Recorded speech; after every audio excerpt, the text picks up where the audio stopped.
गोटे जंगल रे एक मूषा रोथाए से बहुत परिश्रम से तार जमी रे धान चाष करुला। सबुदिन सकाळु आसी से जमी चाष काम लगी पड़े, पानी दिए, खेत को सफा करे। किछि मास परे धान फसल बहुत भल हेबार लागिला।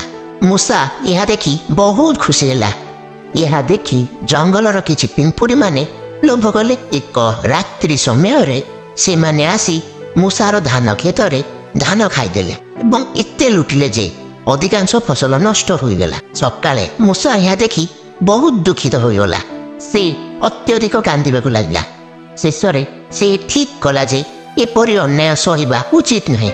से तुरंत जंगलर पुलिस को फोन कला। किछि समय परे बाघ पुलिस एवं हाथी सहयोगी आसिले। से माने पिंपुड़ी मानंकु बांधि नेले एवं जंगलर आईन अनुजाई तांकु शास्ति देले। मूषा पुणी आउ थरे नुआ भाबरे चाष करबाकु आरंभ कला एवं एथर पुलिस ताहार सुरक्षा देबा पई आश्वासन देले।